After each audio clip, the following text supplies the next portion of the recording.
you were granted an emergency payment that you feel was inadequate, when you apply for the final or interim, we will take another look. If we made a mistake, we'll true it up. Or you can file for the quick payment and be done with the program, and that's it. That's your choice. So those are the options, those are the steps. Now, I'll take questions, but I want to make a suggestion which Ted suggested also, and that is this. I have a limited amount of time. If you have a question about your individual claim, I suggest that all of the claims people in the claims offices, we've got people here today. If you want to resubmit your claim or add documentation to your claim, we've got people here to do that when the meeting's over. And we've also got Floridians who will be here, Mike and Rob, their team. If you've got individual questions, they're here today. So you might want to spend the remaining time asking policy questions or suggestions rather than questions about your individual claim. But I'm here to listen. I'm glad to be here. I love this area. I'll come back again and again, and I'm ready to take questions for the remainder of the time. Thank you, Mr. Feinberg. See, isn't he delightful? I told you he would be. Clarifying, Tim Kirby, you're up first. Jimmy Beal is up first, Tim Kirby first. Just so you know, folks, I signed up. Go to one of those mics there, and if you'll move that mic up. As Mr. Feinberg mentioned, they have adjusters in the room over here that'll be here till noon. They also have Tim Buchan next, go on the mic behind him if you don't mind. They also are available at Paradise Village, which is just west here on 98 where the IHOP is, next to Liza Jackson. They're open 8 to 7, 7 days a week. 8 a.m. to 7 p.m., 7 days a week at Paradise Village, which is just west of here, right next to Liza Jackson, where IHOP is, all right? It's the exact same people in here, or the same people there. So again, keeping it to the point, these folks here, while you were home having coffee and donuts, decided to come here, they were sitting here in the front row. That's why they get to go first. Jimmy Beal, you're first.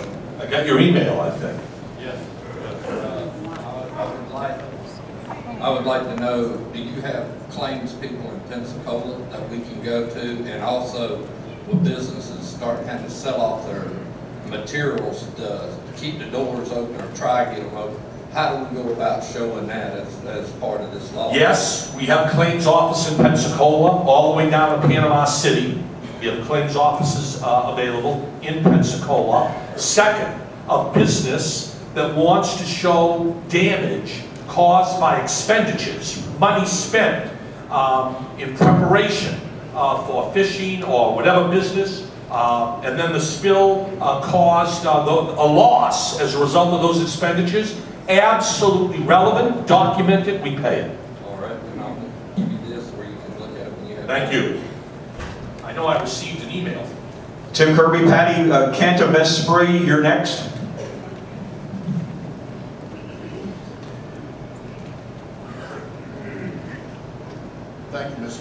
Thank you, Mr. Feinberg. It's good to see you again.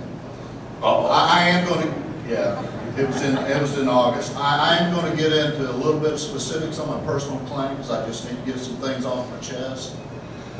I'm a general contractor in this area, working up and down the Panhandle. The company name is Kirby Properties, and you have received a lot of emails, and Amy has received a lot of emails from me. We had several investors ready for this 2000 or past 2010 year, and signed contracts, ready to go. Oil spill happened, and they had to cancel out, or I allowed them to cancel out the contracts. The biggest thing that I can't calculate are the losses for any future projects that my investors in Kirby Properties would have completed if it were not for the effects of this devastated economy due to the BP oil spill. I've been in contact with all my congressmen and women, my state senators, state attorneys. They have all replied saying they would help, but thus far with no results. I received a phone call from a Diana from your office, November 23rd, 2010. She gave me great hope because she was the first person, and you alluded to this, that I had been able to talk to that actually knew something about my claim. My conversation with her was positive. I felt that my claim was moving forward to the next person for payment. Also, I've had several email conversations with you and Amy Wise about my claim. I've had personal conversations with you in August about my claim. And based on that conversation, you said, Tim, you have a claim. So what I'm wondering is what happened between then and now. I've been unable to make a payment on my personal home, which is also the business office, since 2010, June 2010. The bank has started foreclosure proceedings on the home. I have many medical bills, and I have paid my, and I cannot pay my medical insurance. It is in jeopardy. The economy has been tough, but it was looking brighter the first part of this 2010 year. The BP oil spill has caused a complete economic standstill in our area. We have a legitimate claim, but now my business and family are reduced to begging for this money. I would much rather be out building these projects, but because of the BP oil spill and its devastation, investors no longer want to invest in our economy. I first submitted to BP on June 14, 2010. I then resubmitted this claim to you guys on August 23, 2010, the first day GCCF took over this process. A long 118 hopeful days went by to then be denied. I am hoping I have stated these losses to my business more clearly. I need your help. I am out of options. Please find it in your heart to prove my claim. I am praying as I wait for your response. Now, this is basically a letter that I have turned in for you. That comment, you have been denied? Yes, sir. You've been denied. Yes. It's not in limbo. You got a denial letter. I got a denial letter. We will, as I've said, but I want to add one other point. We will take another look.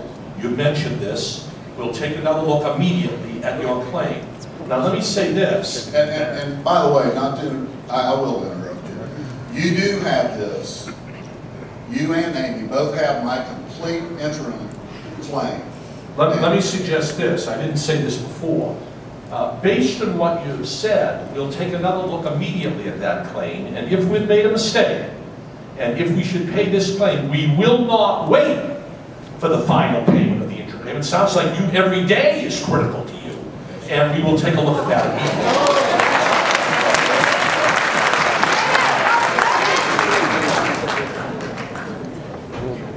Patty, you're up. Yes, my name is Patty Canavescary. I have a couple of questions. You know, I have not been as lucky as this gentleman to actually get in touch with you or this person, Amy.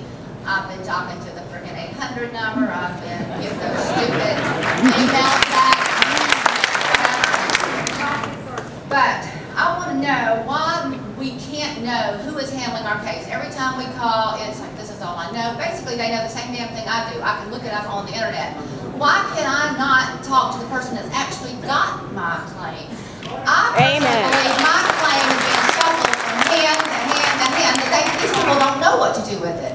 I don't think you've seen my claim. I have sent you 3 overnight personal letters.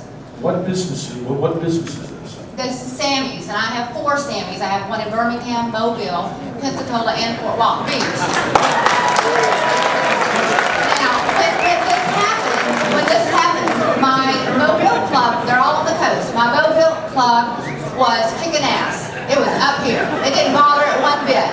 Pensacola dropped about 1% or 2, no big deal. Fort Walton, bam, went from $8,000, $9,000 nights to $200 and $300 nights. I have sent you all of that shit, and all I've got is, and I also got a phone call where twice now that has said they were BP on the phone. I mean, from the Gulf Coast Claim Center.